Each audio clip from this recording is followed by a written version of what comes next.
The US-Mexico border stretches nearly 2,000 miles, a vast and varied landscape that has witnessed countless stories of migration, commerce, and cultural exchange.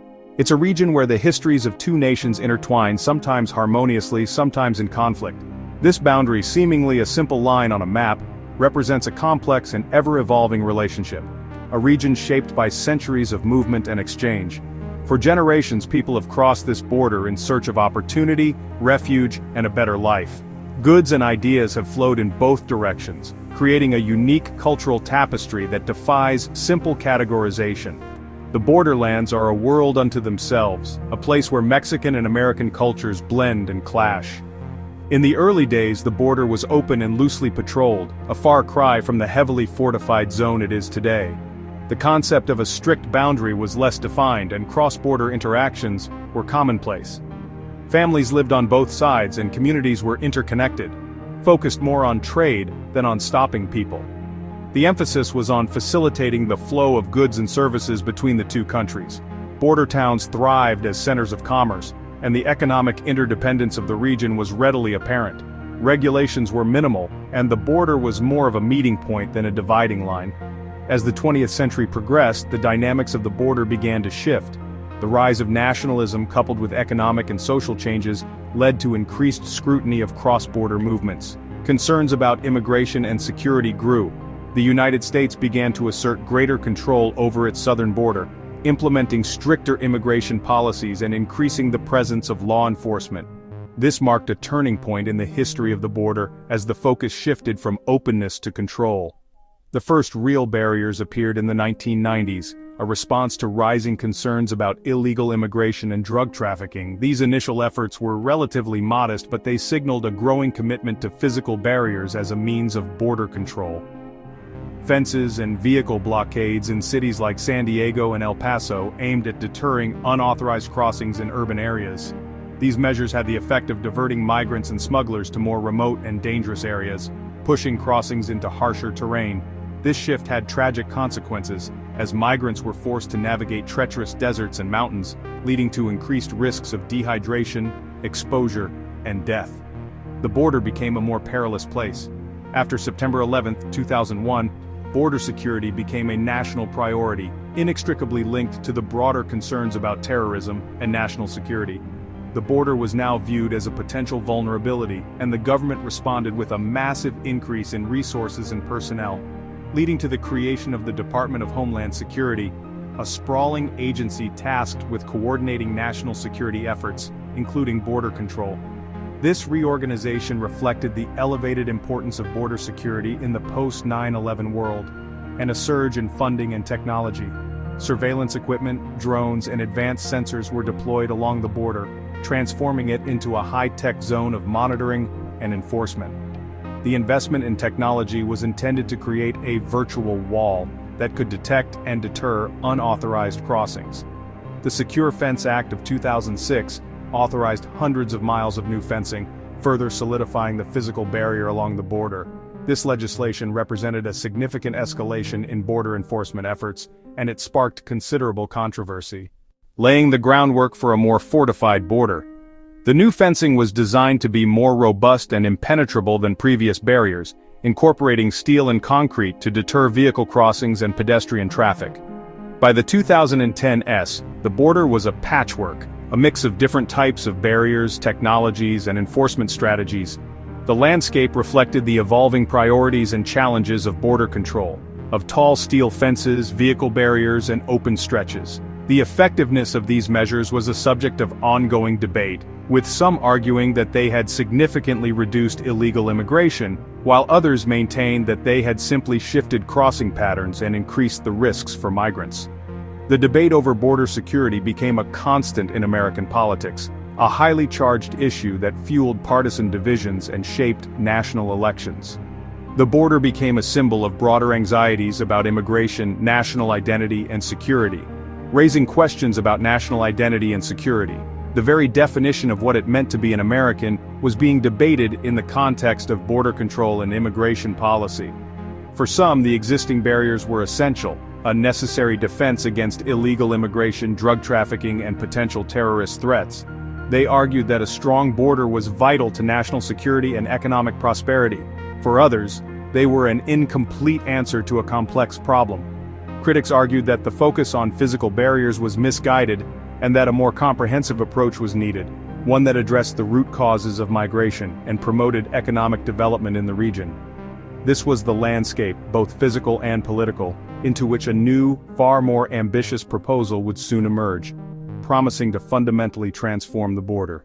The border's history is one of shifting priorities and evolving strategies, a constant adaptation to new challenges and changing political realities. Each new era brought new challenges, forcing policymakers to grapple with complex issues of immigration, security and trade, and new ideas about what security should look like. The debate over border security was not just about physical barriers, it was about competing visions of national identity and the role of the United States in the world. The conversation was no longer just about trade or migration, but about the very nature of sovereignty and the relationship between the United States and Mexico. It was about the very definition of national boundaries and what those boundaries represented in the 21st century. The groundwork was set for a dramatic shift, a potential reshaping of the border landscape, and a redefinition of the relationship between the two countries, in how America would approach its southern border. The policies and strategies that would be implemented in the coming years would have profound implications for both the United States and Mexico. The next chapter would be defined not just by physical structures, but by the human stories that unfolded along the border, by a promise to build something bigger than ever before, a symbol of a new era in border control. The border, once a place of exchange, a region of shared culture and intertwined economies, was about to become a symbol of division, a stark reminder of the political and social fault lines that separated the two nations.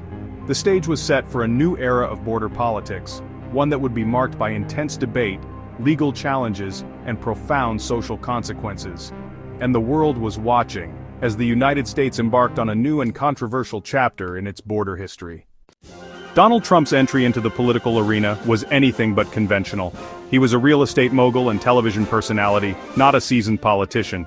He presented himself as an outsider, someone untainted by the Washington establishment. He captivated audiences by promising bold change, a complete departure from the status quo.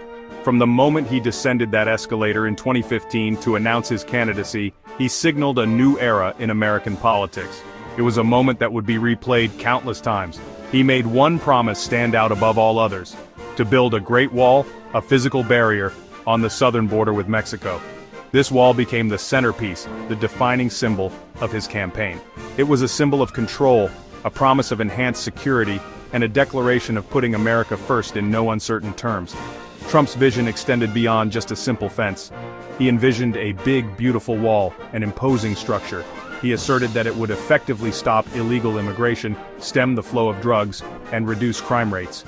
He boldly claimed that Mexico would ultimately pay for its construction, a chant that electrified his rallies, becoming a call and response between Trump and his fervent supporters.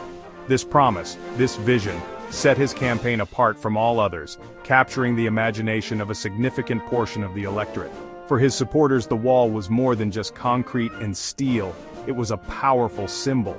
It represented decisive action, a commitment to border security, and a reaffirmation of national sovereignty.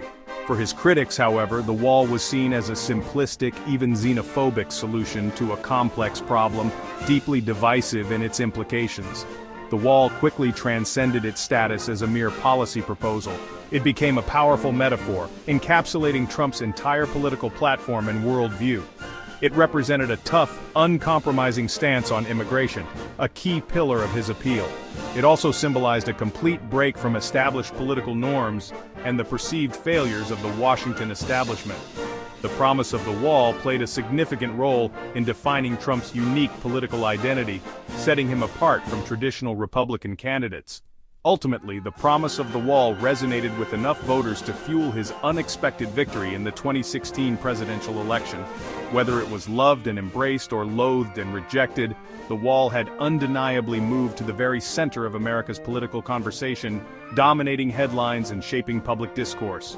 The stage was now set for a contentious battle in Washington, a battle over how and indeed whether this ambitious and controversial project would ever be fully realized.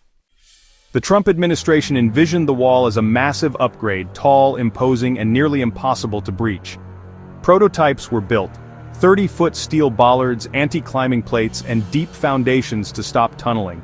The wall was designed to be see-through for agent safety, and to integrate with roads, sensors, and cameras. It was meant to be the backbone of a multi-layered security system, not just a barrier. The administration promised it would stop drugs, human trafficking, and illegal crossings, funneling all movement to official ports of entry. The wall was sold as a one-stop solution to national security and public health challenges. It was ambitious, controversial, and central to the administration's vision.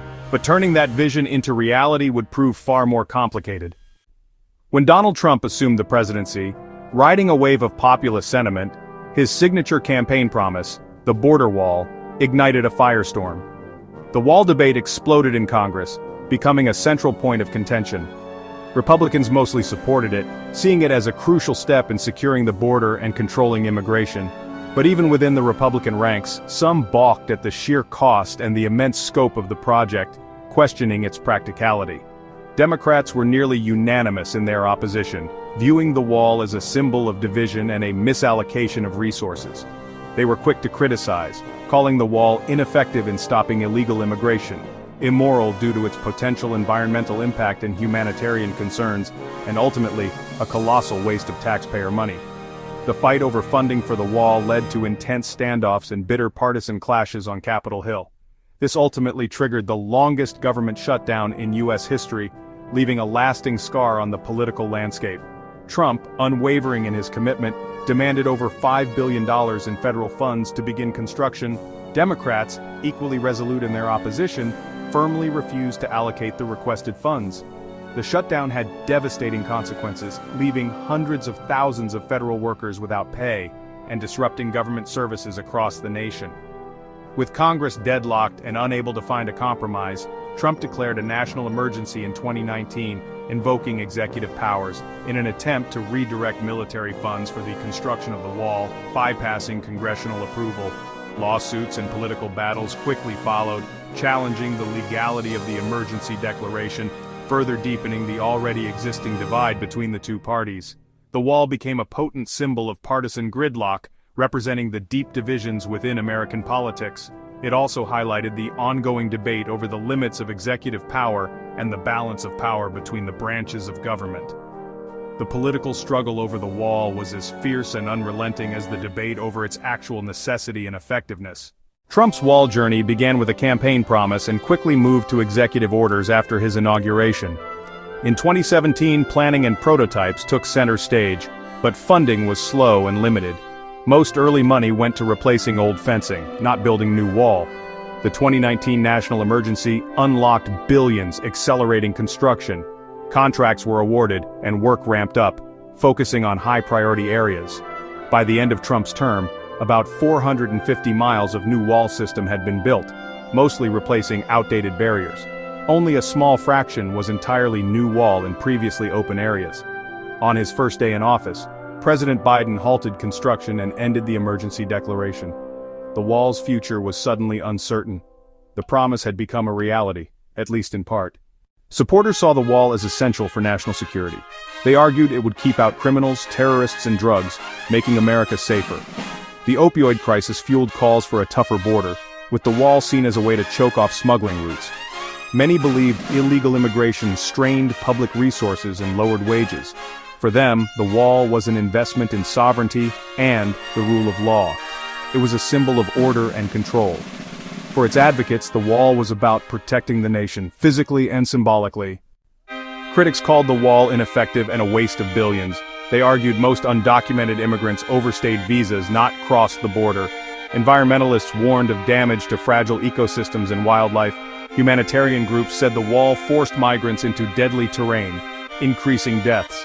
Many saw it as a symbol of xenophobia and division, not security. The wall, they argued, hurt America's image and relationships with neighbors.